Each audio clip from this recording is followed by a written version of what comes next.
चूर्मिलितं येन तस्मै श्रीगुरवे नमः। गुरवे गौरचन्द्राय राधिकाय तदालये कृष्णाय कृष्णभक्ताय तद्भक्ताय नमो नमः। वाञ्छाकल्पतरुभ्यश्च कृपासिन्धुभ्यैव च पतितानां पावनेभ्यो वैष्णवेभ्यो नमो नमः। श्रीमद्भगवद्गीता की हरे कृष्ण। ओम श्रीमद्भगवद्गीतासु उपनिषत्सु ब्रह्मविद्याया योगशास्त्रेण श्रीकृष्णार्जुन संवादे हरि ओम तत्सत्। ఈరోజు మనకు 4వ అధ్యాయం మొదలైపోయింది. 3 అధ్యాయాలని మనం ఎంతో విజయవంతంగా భగవంతుడికి మనకి ఉపదేశం చేశారు. మనం చక్కగా అర్థం చేసుకోవడానికి మనం ఎంతో ప్రయత్నిస్తూ ఉన్నాము. ఫ్యాన్ అయ్యింది, కొద్దిగా ఫ్యాన్ అయ్యింది.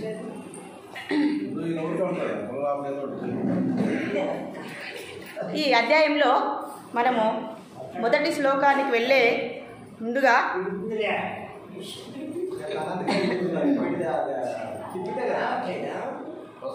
సరిపోతుంది.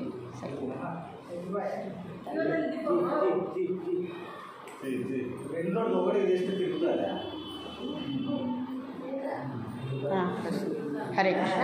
श्रील प्रभुपाद की जय। हरे कृष्ण हरे कृष्ण हरे हरे कृष्ण। ఇప్పుడు భగవద్గీతలని ప్రాథమికంగా 3 విభాగాలుగా చేశారు. ఆ 3 విభాగాలలో మనకు మొత్తం 18 అధ్యాయాలలో 6, 6, 6 అలా 3 విభాగాలను చేశారు. మొదటి అధ్యాయంగా మనకు జ్ఞానయోగాన్ని చెప్పారు, ఉపదేశం చేశారు. ఆ తర్వాత కర్మయోగం, అంటే మొదటి అధ్యాయం జ్ఞానయోగం గుర్తుపెట్టుకోవాలి. మొదటి అధ్యాయము మనకు అలా కాదు, మొదటి అధ్యాయం మనకు ఎలా ఉంటుందంటే మనకు ఇంట్రడక్షన్గా ఉంటుంది అనమాట. ఇంట్రడక్షన్గా. 2వ అధ్యాయము మనకు జ్ఞానయోగాన్ని ఇస్తుంది. 3వ అధ్యాయము కర్మయోగం. 2వ అధ్యాయంలో మొత్తం మన స్థితప్రజ్ఞ గురించి చెప్పుకున్నాం కదండి, ఎలా ఉండాలని. ఆ జ్ఞానాన్ని గ్రహించి 2వ అధ్యాయంలో, 3వ అధ్యాయంలో ఆ జ్ఞానాన్ని అనుసరించి మనం కర్మని ఎలా చేయాలి అని నేర్చుకున్నాము. మరి ఇప్పుడు 4వ అధ్యాయంలో మళ్ళీ కూడా ఎలా ఉంటుంది అంటే జ్ఞానయోగము, కర్మయోగము, మళ్ళీ జ్ఞానయోగం. అంటే రక్షక భటులాగా ఉంటుందన్నమాట. అవునా కదండి. జ్ఞానము మధ్యలో కర్మ, అలా ఒక్కొక్క అధ్యాయాన్ని ఇలానే మనం తీసుకోవాల్సి వస్తుందన్నమాట. కనుక ఇక్కడ 4వ అధ్యాయంలో ఈ శ్లోకాన్ని ప్రస్తావించే ముందుగా భగవంతుడు కొద్దిగా విద్య అంటే ఏంటి, జ్ఞానం అంటే ఏంటి అని ప్రస్తావన చేస్తూ ఉన్నారు. మనము నవజాత శిశువు నుంచి మనం మొన్న చూసామండి, గర్భంలో ఒక శిశువు ఎలా ఉంటారు అని తెలుసుకున్నాము. ఆ వాతావరణ పరిస్థితులన్నీ మనం తెలుసుకున్నాము. గర్భస్థ శిశువు గర్భాశయంలో ఉన్నటువంటి వాతావరణ పరిస్థితులన్నింటినీ అర్థం చేసుకునే లోపల ఏమవుతుంది, 9వ నెలలో ఆ గర్భస్థ శిశువు ఏమైంది, ఇప్పుడే అసలే తక్కువ టైం ఉంది, ఏదో ఒకటి పెట్టేసేయండి పర్వాలేదు. అందరూ అక్కడే చూస్తుంటే నేను ఎక్కడ చెప్పుకోవాలి, ఇది పెట్టేసి ఏదో ఒకటి పెట్టేసి.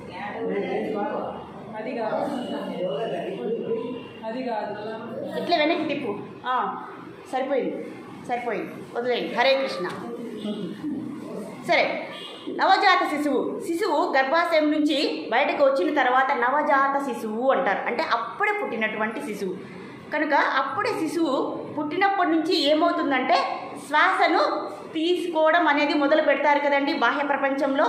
ఆ నవజాత శిశువు పుట్టినప్పుడు తీసుకున్నటువంటి శ్వాస నుంచి, మొదలు శ్వాస నుంచి చివరి శ్వాస వరకు, అంటే పుట్టినప్పటి నుంచి శరీరాన్ని వదిలే వరకు ఆ నవజాత శిశువు నుంచి పెరిగేటటువంటి దశలలో మనము ఎలా చేయాలి, ఏమి చేయాలి అనేటువంటి జ్ఞానము, కనీస జ్ఞానం అనేది, అవగాహన అనేది ఉండాలి. కనుక ఆ జ్ఞానాన్ని ఇవ్వడం కోసం చూడండి ప్రతి ఒక్కరూ అంటండి భగవంతుడు చెప్తూ ఉన్నారు, మనం ఎలాంటి జ్ఞానాన్ని తీసుకోవాలి, ఎంత జ్ఞానాన్ని తీసుకోవాలి, ఎలాంటి గురువులు మన జీవితంలో రావాలి, ఎలాంటి పరిస్థితులు మనలో రావాలి అనేది మన పుట్టుక ముందే నిర్ణయించబడి ఉంటుందట ప్రతి ఒక్కరికి కూడా. అంటే కొందరు తక్కువ తీసుకోవచ్చు, కొందరు ఎక్కువ తీసుకోవచ్చు. వారి యొక్క పుణ్యాలను బట్టి, సుకృతాలను బట్టి వారికి నిర్ణయించబడి ఉంటుందట జన్మకు ముందే. జన్మకు ముందే అంటే భగవంతుడు సృష్టికి ముందే వేదాలను సృష్టించి ఆ తర్వాత సృష్టిని సృష్టించి ఆ తర్వాత ఏం చేశారు? జ్ఞానాన్ని ప్రసాదించారు. కనుక జననం కంటే జ్ఞానం అనేది ముందు. కనుక మనం పుట్టక ముందే కానీ అందుకే అర్థం చేసుకోవాలండి. ప్రతి జన్మలో అయినా సరే కనీసం మనం ఏం చేయాలి? జ్ఞానాన్ని ఎంత ఎక్కువ సముపార్జన చేయడానికి మనం ఎంతైనా ప్రయత్నించాలి. అదే మన యొక్క ప్రథమ కర్తవ్యం అని శాస్త్రం యొక్క వివరణ చేస్తూ ఉంది. కనుక ఇక్కడ చెప్తూ ఉన్నారు, నవజాత శిశువు నుంచి చివరి శ్వాస వరకు మనకు కావాల్సినటువంటి జ్ఞానాన్ని విద్య అంటారు. అంటే మనం ఎలా పురోగతి చెందాలి, ఎలా జీవనాన్ని కొనసాగించాలి, ఎలా కర్మాచరణ చేయాలి అని తెలపడాన్ని దాన్నే ఈ ఆధ్యాత్మిక పరిభాషలో విద్య లేదా జ్ఞానం అని అంటారు. మన యొక్క నవజాత శిశువుకి మొదటి గురువు ఎవరయ్యా అంటే తల్లే ప్రథమ గురువు, ఆ తరువాత తండ్రి గురువు, ఆ తరువాత గురువు, ఆచార్యులు గురువు. ఈ విధంగా ఈ రూపాలలో ఈ దశలలో భగవంతుడు మనకు జ్ఞానాన్ని మనం సముపార్జించే విధంగా స్వామి నిర్ణయించి ఉంటారు అని ఇక్కడ చెప్తూ ఉన్నారండి. కనుక మనకు విద్య అనేది ముందు, జన్మ అనేది తరువాత అని చెప్పారనమాట.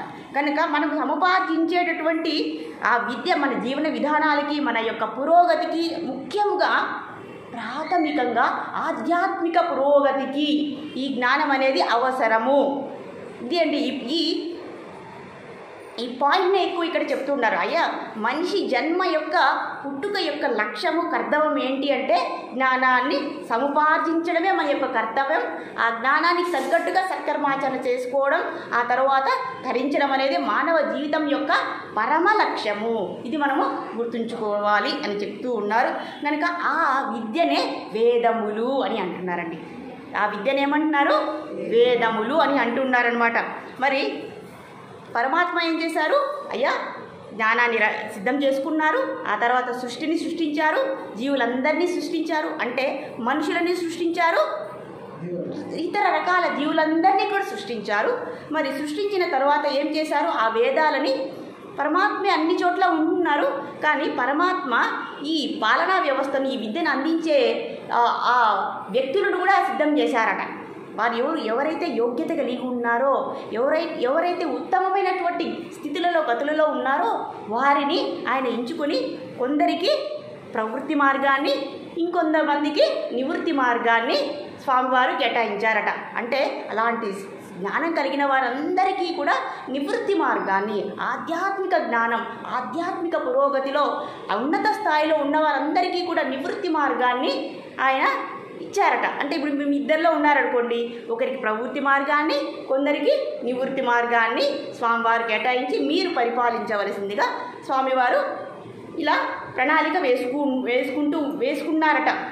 కనుక మళ్ళా ఇప్పుడు చూడండి, మనిషి జ్ఞానం అనేది సిద్ధమైంది, వేదములు అనేవి సిద్ధమైపోయింది, తర్వాత మన జన్మ అనేది వచ్చేసింది. ఆ తర్వాత జన్మించిన తర్వాత ప్రతి నిత్యము మనలో సంఘర్షణ అనేది మొదలవుతూ ఉంటుందట. ఈ సంఘర్షణ అనేది ఈరోజు, ఈ యుగము, ఈ కాలానికి సంబంధించినది కాదు, ఇది నియతంగా ఉండేటటువంటి సమస్య. కనుక ఇప్పుడు కూడా అందుకనేసి కొంతమంది యోగ్యులను సిద్ధం చేసి ఆ వేదాల యొక్క సారాంశాన్ని భగవంతుడే పరమాత్మ స్వయంగా ఆ ఋషులకి బోధించి వాళ్ళందరి ద్వారా ఆ పరంపరాగతంగా మనం నేర్చుకోవాలి భగవంతుడు సంకల్పించారట అని ఇక్కడ చెప్తూ ఉన్నారు. ఈ పరిచయంతో ఈ శ్లోకం అనేది మొదలు పెడుతుంది. 4.1 ఈ శ్లోకంలో ఏం చెప్తున్నారు చూద్దాం. ఇమం వివస్వతే యోగం ప్రోక్తవానహమవ్యయం వివస్వాన్ మనవే ప్రాహ మరుదిక్ష్వాకవే బ్రవీత్ అని అంటున్నారు. అయ్యా, ఆ గురు పరంపర ఎవరు? భగవంతుడి నుంచి భగవంతుడు ఎవరెవరిని ఏర్పాటు చేశారు, ఎవరెవరు ఉత్తమ పురుషులు, ఎవరెవరు యోగ్యత కలిగిన వారి జ్ఞానులందరినీ కూడా సిద్ధం చేశారట. వారి యొక్క పరంపరాగతాన్ని భగవంతుడు మనకి ఈ శ్లోకంలో వివరించారు. ఓ అర్జున, నేను మొట్టమొదట ఈ వేదాంశ సార జ్ఞానాన్ని ఎవరెవరికి ఉపదేశించాను, వారి యొక్క వంశం ఏంటి, ఆ వంశంలో వారు తరించిన వారిలో జ్ఞానాన్ని సముపార్జించి సత్ఫలితాలను పొందిన వారి యొక్క ఫలితాలను, వారి యొక్క వంశాలని ఈ శ్లోకంలో భగవంతుడు వివరిస్తూ ఉన్నారట. మరి ఓ అర్జున, ఈ జ్ఞానయోగాన్ని మనకి ఇప్పుడు ఇంతవరకు మనం ఏం చేసుకున్నామంటే వేదాల్ని 2 భాగాలుగా విభజించారట. ఒకటి జ్ఞానయోగము, ఇంకొకటి కర్మయోగము అని చెప్తున్నారనమాట. కనుక మొట్టమొదటి ఈ జ్ఞానాన్ని ఎవరికి ఉపదేశం చేశారా అంటే సూర్యుడికి, వివస్వాన్. భగవంతుడు మొట్టమొదట భగవద్గీతను కూడా ఎవరికి వివరించారట? సూర్య భగవానుడికి వివరించారట, ఉపదేశం చేశారట. మరి సూర్యుడికి ఈ ఉపదేశం చేసి ఈ ఉపదేశం ఎలాంటిది అంటే అవ్యయం. అవ్యయం అంటే ఏంటి? ఈ జ్ఞానాన్ని ఎవరు నాశనం చేయలేరు. మరి ఈ జ్ఞానాన్ని సముపార్జించిన వారు మోక్షాన్ని పొందుతారు, అలాగే ఇంకా సత్ఫలితాలను పొందుతారు. కనుక ఇలాంటి యోగాన్ని, ఇలాంటి జ్ఞానాన్ని వివస్వానికి, సూర్యభగవానికి మొట్టమొదటిగా వివరించారట. అంటే మొట్టమొదటి సృష్టిలో మొట్టమొదటి వాడు ఎవరయ్యా అంటే వివస్వాన్, సూర్య భగవానుడు లేదా సూర్యనారాయణుడు అంటారు కదండి మనము. అంటే నారాయణుడే చెప్తూ మనకి 10వ అధ్యాయంలో మొత్తం వస్తుందండి. సూర్యుడెవరు, చంద్రుడెవరు అన్నీ కూడా భగవంతుడే వివరించబోతూ ఉన్నారు. మరి ఇక్కడ చెప్తూ ఉన్నారు. కనుక సృష్టి ప్రథమ జీవుడు ఎవరయ్యా అంటే వివస్వానుడు. మరి ఆ సూర్యభగవానుడు ఏం చేశారట? ఆ తర్వాత ఎవరికి ఇచ్చారంటే మనవే ప్రాహ అంటే మనువుకి ఇచ్చారట. మొట్టమొదటి సూర్యుడు వివస్వాను. ఆ వివస్వాను వెళ్ళి ఎవరికి చెప్పారట? మనువుకు చెప్పారట. మనువు అంటే ఇప్పుడు మనం చూడండి మనుష్యుడు అంటారు కదండి. మనుష్యుడు అని పేరు, మానవుడు అని ఎందుకు పేరు వచ్చిందంటే మనువు నుంచి, ఆ మనువు యొక్క సంతానం కనుక మన పేరు మానవుడు లేదా మనుష్యుడు. కనుక ఈ మనువుకి ఉపదేశించారట సూర్యభగవాను. ఆ తర్వాత సూర్యభగవాన్ ఈ మనువు ఎవరికి ఇచ్చారట? ఇక్ష్వాకవే భ్రవే. ఆ తర్వాత ఆయన కింది స్థాయిలో ఉండేవారు ఎవరయ్యా అంటే ఇక్ష్వాకు రాజు. మనం వినే ఉంటాం. ఇక్ష్వాకు వంశం అంటే ఎవరు? ఇక్ష్వాకు వంశంలో వచ్చిన వారు ఎవరు? రామచంద్ర భగవానుడు. అవునా కదండి. ఇక్ష్వాకు వంశస్థులు ఎవరయ్యా అంటే అందులో వచ్చిన వారే, అంటే శ్రీరామచంద్ర భగవానుడు ఆ వంశాన్ని ఎంచుకున్నారట. అంత ఉత్తమమైనటువంటి పవిత్రమైనటువంటి వంశమట అది అని ఇక్కడ చెప్తూ ఉన్నారు. కనుక ఆ జ్ఞానాన్ని మొదట ఇక్ష్వాకు అనేటువంటి రాజుకి ఆయన ఉపదేశం చేశారట. అంటే ఇది పరంపరాగతంగా వస్తుందట. ఈ జ్ఞానం అనేది వేదాంశ సార జ్ఞానం అనేది ఇలా పరంపరాగతంగా వస్తుంది. అంటే ఇక్కడ పరమాత్మ యొక్క అంతరార్థం ఏంటి? పరమాత్ముడు ఈ యొక్క ఉద్దేశం ఏంటి అని అంటే ఇది 4వ అధ్యాయంలో ఇవన్నీ మాకు ఎందుకు చెప్తున్నారట అంటే అర్జునుడికి ఇలాంటి సందేహం ఎందుకు కలుగుతుందో అని చూస్తూ ఉన్నారట. అదేంటయ్యా, ఇప్పుడు కదా మీరు అవతరించారు, మీరు శ్రీకృష్ణ భగవానుడు ఎవరికి అవతరించారు? దేవకి వసుదేవుడు. చెప్పాలి గట్టిగా. తెలుసు కదా, ఇదన్నీ తెలుసు కదా మనకి. మరి నేను ఉన్నాను, నీవు ఉన్నావు. నువ్వు సూర్యుడు ఎన్నో లక్షలు ఎప్పుడో ఆదిమంలో సూర్యుడు ఉద్భవించాడు లేదా అవతరించాడు లేదా పుట్టాడు అనుకున్నాం. మరి సూర్యుడికి నువ్వెప్పుడు చెప్పి ఉంటావు? ఈ సందేహం అర్జునుడికి తలెత్తుతుంది కదండి. నువ్వు నేను సకులము, నీకు ఒక 120 ఏళ్ళు ఉంటాయి.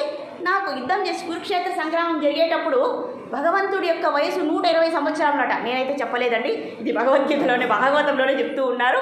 మరి అర్జునుడి యొక్క వయసు 80 సంవత్సరములట. అయ్యా, నీకు నాకు దగ్గరగానే ఉంది. నువ్వు నేను బంధువులము, నువ్వు నేను భావమార్గులము. మరి నువ్వు సూర్యుడికి ఎప్పుడు ఈ జ్ఞానాన్ని చెప్పి ఉన్నావు? ఇప్పుడు నాకు భగవద్గీత నువ్వు ఇప్పుడు చెప్తున్నావు, ఈ తత్వజ్ఞానాన్ని సూర్యుడికి చెప్తానంటున్నావే అనేటువంటి. ఇప్పుడు చూడండి, ఎవరితోనే మనం మాట్లాడేటప్పుడు వాళ్ళ యొక్క ముఖ కవలికలు, అవునా కదండి, వాళ్ళని చూసి మీకు ఎలాంటి సందేహం కలుగుతుందో అలాంటి సందేహాన్ని నివృత్తి చేయడానికి ఎవరైతే జ్ఞానాన్ని ఉపదేశం చేస్తున్నారో వారికి అవగాహన ఉండాలట. ఇక్కడ పరమాత్మ చెప్పగానే అర్జునుడిలో ఈ సందేహం వచ్చిందట. అదేంటయ్యా, ఇప్పుడు చెప్తున్నావు, ఇప్పుడు 120 సంవత్సరంలో ఉన్నా నువ్వు 16 ఏళ్ళ పడుచు పిల్లోడిలాగా ఉన్నావు. నీకేమి గడ్డాలు మీసాలు రాలేదు, తెల్ల జుట్టు రాలేదు, పళ్ళు ఊడిపోలేదు, నడుము వంగిపోలేదు. నువ్వు చూస్తే నవ యవ్వనులాగా ఉన్నావు. నువ్వు ఏం చెప్తున్నావు? నేను ఎప్పుడో సూర్యుడు సృష్టించబడ్డం అప్పుడు చెప్పావా అనేటువంటి ఆ ఎక్స్ప్రెషన్ ఇచ్చారట అర్జునుడు. ఆ సందేహాన్ని నివృత్తి చేయడానికే భగవంతుడు ఇవన్నీ చెప్తూ ఉన్నారట. అది అండి పరమాత్మ యొక్క ప్రజ్ఞ అని ఇక్కడ చెప్తూ ఉన్నారనమాట. మరి పరమాత్మ చెప్తున్నారు. ఇప్పుడు చెప్పడానికి మీరు 2వ 3వ అధ్యాయంలో ఎంతో విస్తారంగా చెప్పారు, అవునా కదండి. మనం విన్నామా 2వ అధ్యాయం ఏంటి? జ్ఞానయోగం చెప్పారు. మూడవ అధ్యాయంలో కర్మయోగం చెప్పాము. ఇంతవరకు మనకు భగవంతుడు రెండవ అధ్యాయంలో, మూడవ అధ్యాయంలో, ఒకటవ అధ్యాయంలో ఏం నేర్చుకున్నాము? ఇరు వర్గాల యొక్క పరిశీలన మాత్రమే. కౌరవులలో ఎవరున్నారు, పాండవులలో ఎవరున్నారు అనే కదండి మొదటి అధ్యాయంలో నేర్చుకున్నాము. ఎవరైనా అడిగారనుకోండి గుర్తుపెట్టుకోండి. మొదటి అధ్యాయంలో మనకు అవగాహన ఇచ్చారు. కురుక్షేత్రం అంటే ఏమిటి, కురుక్షేత్రంలో ఇరు వర్గాలలో ఎవరెవరు ఉన్నారు, ఎవరెవరు ఏ ఆయుధాలు కలిగి ఉన్నారు, ఎలా ఉన్నారు, వాళ్ళ యొక్క అన్ని అవగాహన గురించి చెప్పారు. ఒక్కొక్క క్యారెక్టర్ గురించి చెప్పారు. కానీ రెండవ అధ్యాయంలో మనకు మొదలైంది జ్ఞానయోగం.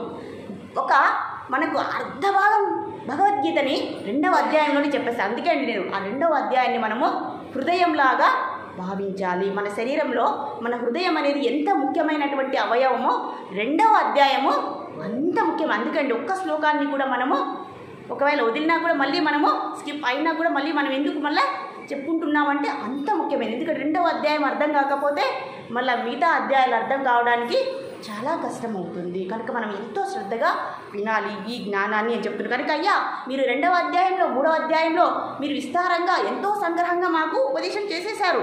మరి ఇప్పుడు ఎందుకు ఈ ప్రస్తావనను తీసుకొస్తూ ఉన్నారు, ఈ వేదోపదేశాన్ని ఎందుకు చెప్తూ ఉన్నారు, జ్ఞాననిష్ట, కర్మనిష్ట, జ్ఞానయోగం, కర్మయోగం ఇలా ఎందుకు చెప్తూ ఉన్నారు అనేది, ఎలా చెప్పారు అనే దానికి ఈ సందేహాన్ని నివృత్తి చేస్తూ ఉన్నారట. ఈ ఉపదేశ ఘట్టాన్ని విని అయ్యా ఇంకా ఎవరెవరికి చెప్పాను అంటే ఎంతోమంది ఋషులు ఉన్నారు, ఆ ఋషులలో ఉన్నటువంటి వంశాలన్నింటినీ కూడా నేను ఇప్పుడు చెప్పేశాను, వారే గురు పరంపర అని చెప్పారు. వివస్వానుడు, మొట్టమొదట వివస్వానుడు, మనువు, ఆ తర్వాత ఎవరు, ఇక్ష్వాకుడు. ఇవన్నీ మనం గుర్తుపెట్టుకోవాలండి. కనుక మనమందరూ కూడా ఎవరి యొక్క సంతతి అంట మనువు యొక్క సంతతి. అందుకే మనువు అంటే మనిషి అని పేరు వచ్చిందట. కనుక మనకి ఆది గురువు ఎవరు, ఆది మూల పురుషుడు ఎవరు, బ్రహ్మ అని చెప్పరు, బ్రహ్మని అని అనవచ్చు. కానీ మూల పురుషుడు ఎవరయ్యా అంటే మనువు అని చెప్తున్నారు. ఈ మనువు యొక్క సంతతి పుట్టిన తర్వాత మనువుకు ఒక విచిత్రమైనటువంటి దృశ్యం కనపడిందట. మనువు నుంచి మనం అందరూ వచ్చామట. మరి సృష్టి నుంచి బ్రహ్మ అందరినీ సృష్టి చేస్తే జీవరాశిని కూడా సృష్టించారట. మరి మనువు పరిశీలన చేశారట, ఏంటి మనుషులు ఒక రకంగా ఉన్నారు, జంతువులు ఒక రకంగా ఉన్నారు, దీనికి ఈ విలక్షత అంటే ఏమిటి అనే విలక్షత అనేటువంటి లక్షణాన్ని గమనించారట. ఎవరు, మనువు. అదేంటి మనుషులు అంటే, మనుషులకి జంతువులకి తేడా ఏంటి?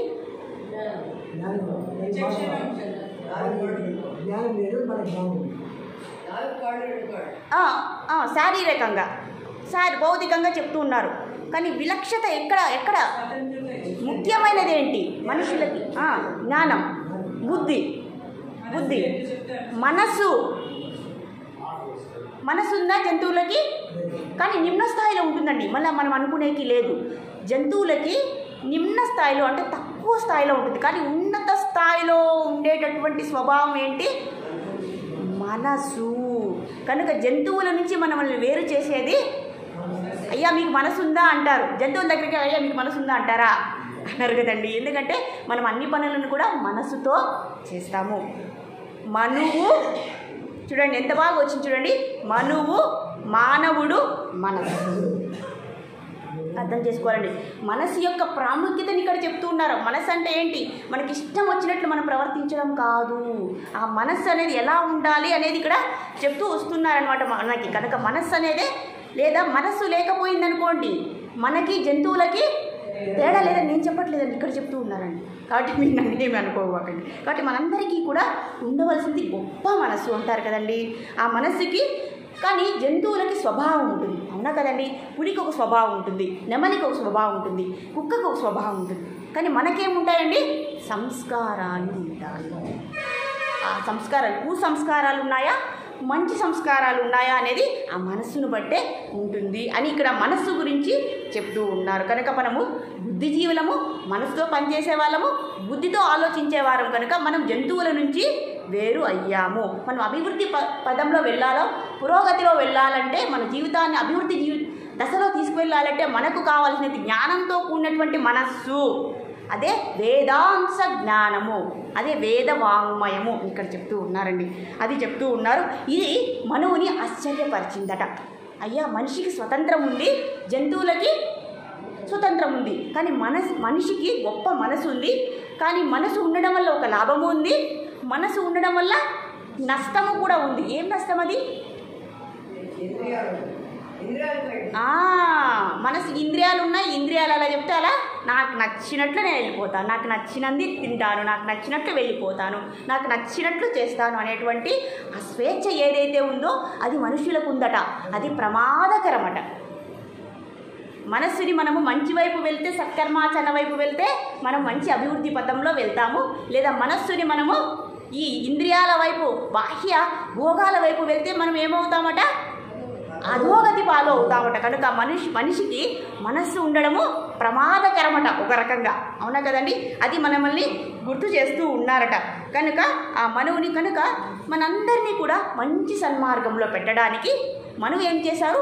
ఇక్ష్వాకుకు ఈ బాధ్యతను అప్పగించారట. అయ్యా, నువ్వు రాజువి, నీ రాజ్యంలో అధికారులను నియమించు, ఆ అధికారుల కింద ఇంకా అధికారులను నియమించు, ఈ జ్ఞానాన్నంతా నీవు అందరికీ ఉపదేశం చేసి ప్రజలందరినీ కూడా మంచి సన్మార్గం వైపు నీవు నడిపించు అనేటువంటి రాజ్య పరిపాలన వ్యవస్థను ఏర్పాటు చేయడంలో చేసినటువంటి ప్రణాళిక ఎవరిదయ్యా అంటే పరమాత్మ వివస్వానుడు, మనువు, ఇక్ష్వాకుడు. ఇక్ష్వాకు అనేటువంటి ఆయన రాజు. ఆ రాజు కింద ఈ పరిపాలనా వ్యవస్థ, ఆ పరిపాలనా వ్యవస్థ కింద అధికారులు అందరూ కలిసి మనందరినీ కూడా సన్మార్గంలో నడిపించడానికి, మంచి మార్గంలో, ఆధ్యాత్మిక మార్గంలో మనల్ని నడిపించి మన యొక్క ప్రగతిని సాధించడానికి, ఉన్నతమైనటువంటి స్థితులను పొందడానికి వీరందరూ ప్రయత్నిస్తూ ఉన్నారట. ముఖ్యంగా ఎవరు కష్టపడుతున్నారండి ఇక్కడ? అది మనము అర్థం చేసుకోక ఇలాంటి రాజ్య వ్యవస్థను యోగ్యత కలిగిన వారందరికీ కూడా నియమించి మన యొక్క ఈ యోగ సారాంశం ఏంటి అంటే మళ్ళీ అదే చెప్తున్నారండి. 2వ అధ్యాయం 3వ అధ్యాయంలో సమతాభావనాపూర్వకంగా మనము కర్మలను ఆచరించాలి, రాగద్వేషాల నుంచి అతీతులు అవ్వాలి. అలాగే మన యొక్క మనసు ఎలా ఉండాలట? నిరంతరం మన మనసుని శుభ్రపరుచుకుంటూ ఉండాలట. అది ఎట్లా అంటే మన గిన్నెల్ని శుభ్రం చేస్తూ ఉంటాము, మనసుని ఎలా శుభ్రం చేయాలి? జ్ఞానంతో శుభ్రం చేయాలి. అందుకని ఇక్కడ కనుక ఇదే వేదాల యొక్క సారము అని అంటూ ఉన్నారండి. ఈ వేదాలు ఎలాంటివంట అంటే తల్లి పాలతో సమానం అంటండి. చూడండి, పుట్టిన నవజాత శిశువుకి ఏది ముఖ్యమో? తల్లిపాలు లేకుంటే ఎలా ఉంటుందండి పిల్లవాడి ఆరోగ్యం, నవజాత శిశువు యొక్క ఆరోగ్యము? ఎందుకంటే నవజాత శిశువు యొక్క ఆ పాలు ఎంత ఆరోగ్యం అంటే అంత ఆరోగ్యకరమైనవి. కనుక తల్లి పాలు ప్రధానం అంటారు కదండి. ఒక 6 నెలల వరకైనా సరే తల్లి పాలు ఇవ్వాలని ఎందుకు చెప్తారు? అన్ని ఆహార పోషక విలువలు అలాగే రోగ నిరోధక శక్తి కలిగినటువంటి తత్వాన్ని కలిగినవే తల్లిపాలు అని ఇక్కడ చెప్తున్నారు. కనుక ఈ వేదాలు తల్లిపాలైతే ఈ పాలనా వ్యవస్థ అందరూ కూడా ఉగ్గుపాలతో సమానము అని అంటున్నారండి. మీ అందరికీ బాగా తెలుసు ఉగ్గుపాలు అంటే ఏంటో. ఉగ్గుపాలు పట్టిస్తారు కదండి చిన్నపిల్లవాడికి. ఉగ్గుపాలతోనే వారి యొక్క రోగ నిరోధక శక్తిని పెంచుతారు అని చెప్పచ్చు అని చెప్తూ ఇలాంటి సన్మార్గంలో ఉన్నవారు ఇద్దరు గురించి చెప్పారండి. ఒకరు ఎవరంటే జనక మహారాజు, ఇంకొకరు నిమి చక్రవర్తి అని చెప్పారండి. నిమి చక్రవర్తి, నిమిష అంటే ఏంటో తెలుసా? ఇక్కడ చెప్తూ ఉన్నారండి. ఇలా వీరు యోగ సాధనలు చేశారట. ఆ యోగ సాధనలో వీరు చాలా రకాలమైనటువంటి అంటే మనం చేసేటటువంటి ధ్యానము అంటే అష్టాంగ యోగాలు అంటే ఈయన ఎలా సాధించాడు ఈ యోగ సాధన అంటే మనస్సును, శరీరాన్ని, ఆత్మను అన్నింటినీ కూడా ఐక్యంగా ఒకే స్థితిలో పెట్టడానికి ఎన్నో రకరకాల శారీరక, మానసిక, ఆధ్యాత్మిక శారీరక వ్యాయామాలు చేయాలట మనం. ఎందుకంటే మన మనసు నిశ్చలంగా ఉండదు కదండి. కనుక మనం ఈ యోగాసనాలు కూడా చేయాలి. పద్మాసనం చేయాలట. పద్మాసనం చేయడం వల్ల మనకు ధ్యానం అనేది కుదురుతుందట. మరి వజ్రాసనం చేయాలట. జీర్ణక్రియ కోసం వజ్రాసనం చేయాలట. మనం ప్రయత్నించవచ్చు. అలాగే శవాసనం కూడా చేయాలట. అప్పుడప్పుడు ఇది చాలా సులభమైందండి.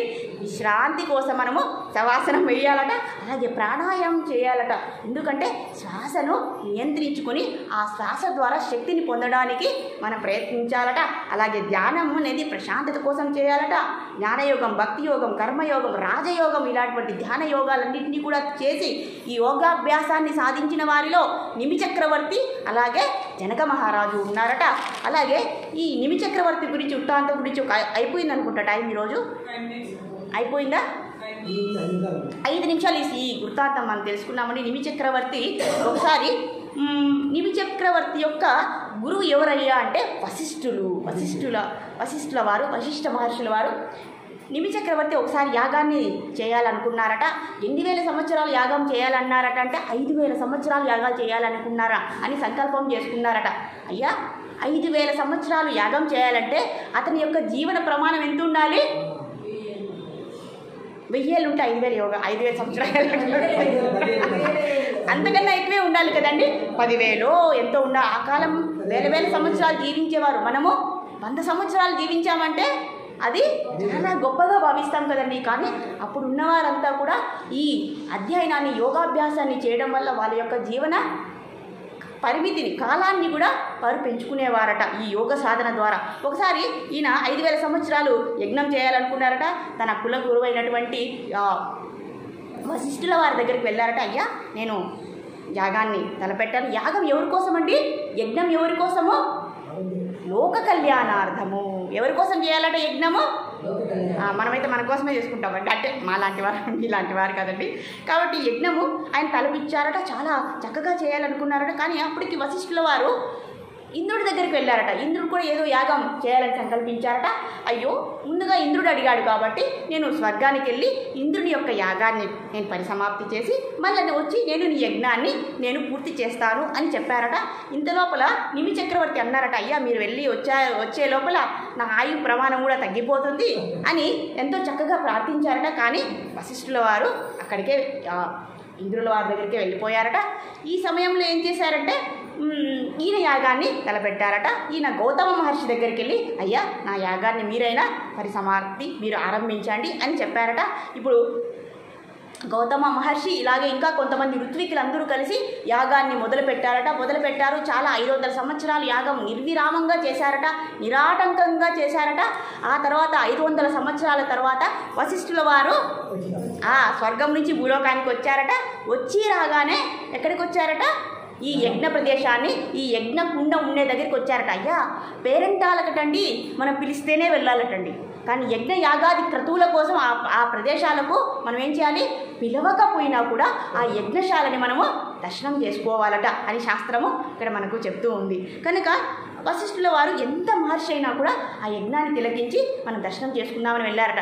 తీరా వెళ్ళగానే అక్కడ యజ్ఞాన్ని దర్శనం చేసుకొని అయ్యా మీ రాజు ఏం చేస్తున్నారు అంటే రాజుగారు విశ్రాంతి తీసుకుంటూ ఉన్నారట. నిమి చక్రవర్తి గారి యొక్క సేవకులు చెప్పారట, అయ్యా ఇప్పుడు దర్శనం కుదరదు, రాజువారు విశ్రాంతి తీసుకుంటూ ఉన్నారు కనుక మీకు దర్శనం కుదరదు అన్నారట.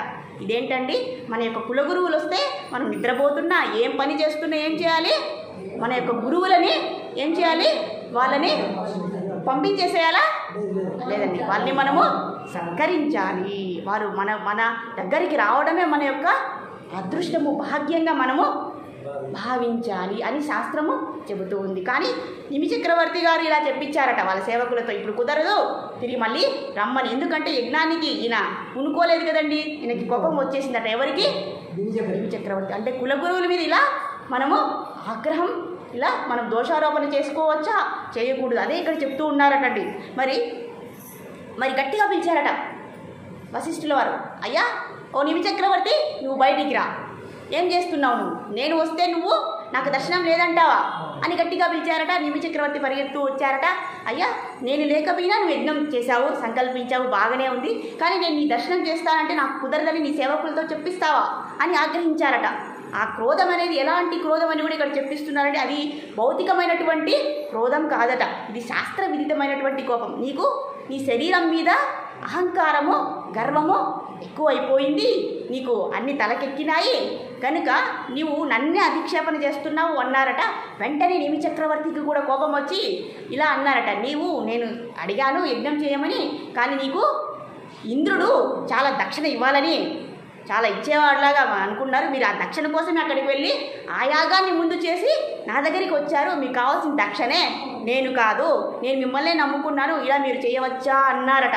వెంటనే ఇక్కడ ఆయనకి ఆగ్రహం వచ్చేసిందట. ఎలాంటి ఆగ్రహం అంటే శిష్యుడు అంటే రాజైన శిష్యుడే అండి. అంటే శిష్యుడు యొక్క పురోగతి దెబ్బతినకుండా నీవు ఈ స్థూల శరీరం వల్ల నీకు అహంకారము, గర్వము ఉంది కనుక నీకు ఈ స్థూల శరీరం ఊడిపోగాక అని శాపం ఇచ్చారట. ఎవరు? వశిష్ఠుల వారు. చాలా జాగ్రత్తగా ఆలోచించి చెప్పించారండి. అంటే స్థూల శరీరం ఊడిపోవాలి అంటే మనకి ఎన్ని శరీరాలు ఉన్నాయి? స్థూల శరీరము కనీసం అదన్నా చెప్పారు. స్థూల శరీరం, సూక్ష్మ శరీరం, కారణ శరీరం. ఇక్కడ స్థూల శరీరం అంటే పాంచభౌతికమైనటువంటి కనిపించేటటువంటి శరీరం.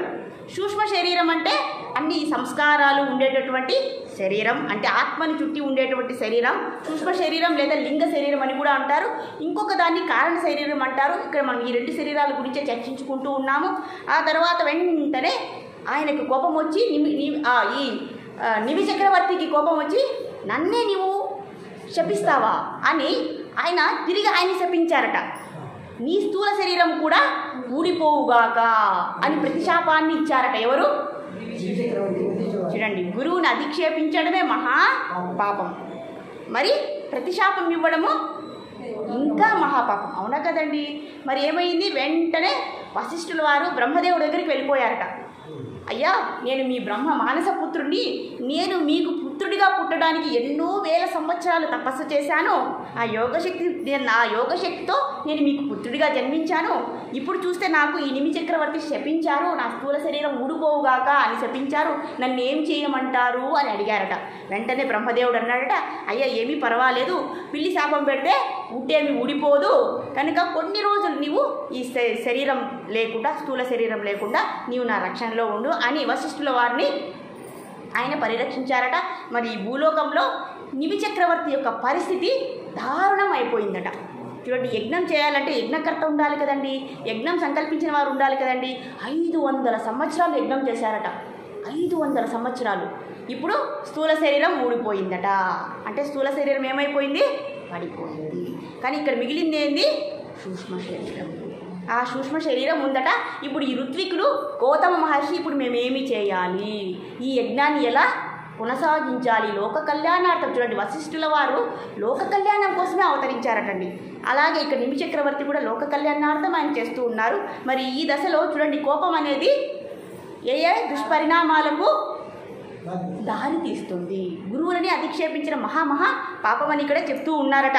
మరి ఇక్కడ ఏమైందంటే నిమి చక్రవర్తి గారి యొక్క శరీరం పడిపోయిందట. మరి గౌతమ మహర్షి ఈ ఋతువులందరూ కలిసి ఎలాగో మనము ఈ స్థూల శరీరాన్ని భద్రపరుద్దాము అని చెప్పి ఈ సూక్ష్మ శరీరాన్ని దగ్గర కూర్చోబెట్టి యజ్ఞాన్ని మిగిలిన అన్ని సంవత్సరాలు అంటే 4,005 ఎన్ని వస్తాయి? 5,000లో 450 పోతే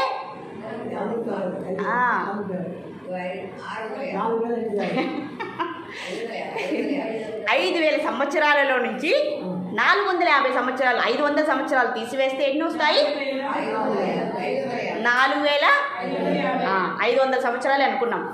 4,500 సంవత్సరాలు ఈ సూక్ష్మ శరీరాన్ని పెట్టి ఋత్వికులు గౌతమ మహర్షి అందరూ కలిసి వాళ్ళ యొక్క యోగ శక్తితో ఆ యాగాన్ని కొనసాగించారట.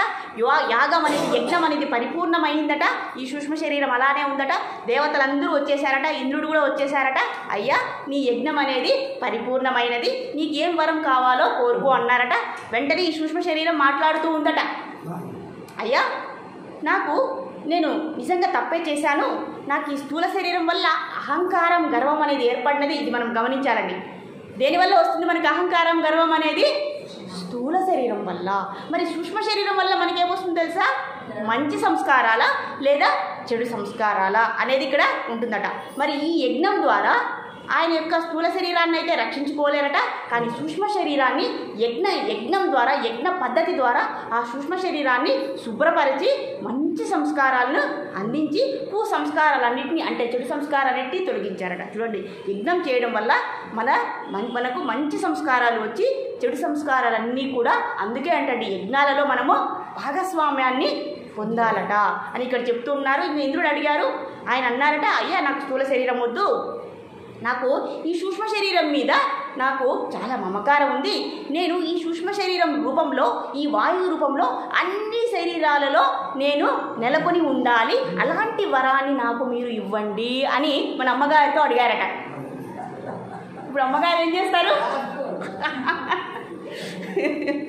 అలాగే ఇంద్రుడు అన్నారట. కానీ ఇంద్రుడికి అంత శక్తి లేదటండి. అయ్యా, మాకు అంత శక్తి మాకు లేదు, మీరు ఆదిపరాశక్తి, ఆ జగజ్జనని నీవు తపస్సు చేయి, ఆమెను ప్రసన్నం చేసుకో, ఇలాంటి శక్తిని ఆమె ఒక్కటే ఇవ్వగలదు అని చెప్పారట. మళ్ళీ నిమి చక్రవర్తి ఆ సూక్ష్మ శరీరంతోనే చాలా సంవత్సరాలు తపస్సు చేశారట. ఆ జగజ్జనినే ప్రత్యక్షమయ్యి అయ్యా నీకేం వరం కావాలో కోరుకో అన్నారట. వెంటనే ఈయనకున్నటువంటి కోరికను మళ్ళీ తిరిగి ప్రస్తావించారట. అమ్మ నేను అన్ని శరీరాలలో నేను అంటే మనుషులలో, జంతువులలో కాదండి, అన్ని శరీరాలలో నేను ఎప్పటికీ ఉండాలి అనే వరాన్ని అడిగారట. సరే మాకు కూడా పాలనా వ్యవస్థలో మాకు ఇలాంటి అవసరం ఉంది కనుక నీవు అన్ని శరీరాలలో అంటే ఇక్కడ మానవ యొక్క అందరి శరీరాలలో ఆయన ఉన్నారట. ఎలా ఉన్నారట అంటే కనురెప్పలలో ఉన్నారట. నిమిష అంటే ఏంటి తెలుసా? మనం కనురెప్పలు కొట్టుకుంటాం కదండి. దేవతలకి మనకి ఏంటండి తేడా? దేవతలకి మనకేం తేడా? ఆమెకి కళ్ళు రెప్పలు పడవు, మనకు కళ్ళు రెప్పలు పడతాయి. అంటే వారికి నిద్ర ఉండదు, నిద్ర ఆవశ్యకత ఉండదు. మనకు నిద్రపోవాలంటే ఏం చేయాలండి? మొట్టమొదటి మనము ఆ కనురెప్పలు మూయాలంటే మనకు శక్తి ఉండాలి కదండి. ఆ శక్తి రూపంలో ఆ కనురెప్పలలో ఎవరున్నారట? ఇప్పుడు అదండి, ఇప్పుడు మన కనురెప్పలందరిలో ఎవరున్నారు?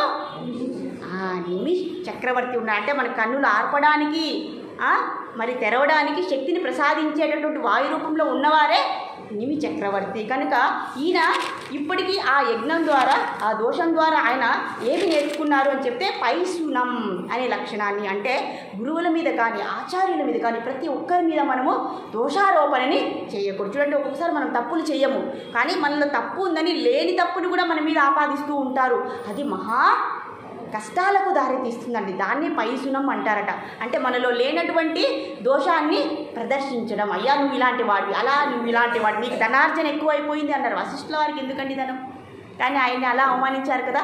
కనుక నాకు ఇలాంటి గతి పట్టినది. కనుక మనం నేర్చుకోవాల్సింది ఈ నిమి చక్రవర్తి ద్వారా యోగాభ్యాసనే కాదు, ఇతరులలో మనము దోషారోపణ చేయకూడదు. దానివల్ల ఇలాంటి గతి మనకు పడుతుంది. కనుక పరదోష ప్రదర్శనం కను మనకు మనశ్శాంతిని ఇవ్వలేదు. కనుక ఎప్పుడు కూడా మనం ఇతరులలో తప్పులని మనము ఎత్తి చూపించకూడదు అని ఈ ఉదాహరణ ద్వారా మనకు తెలుపుతూ భగవంతుడు మనకు ఈ అధ్యాయాన్ని పరంపరాగతాన్ని మనకు ఎంతో విశ్లేషణగా బోధించారు. హరే కృష్ణ కృష్ణ కృష్ణ హరే హరే, హరే రామ రామ రామ హరే హరే. శ్రీమద్ భగవద్గీతకి శ్రీల ప్రభుపాద్కి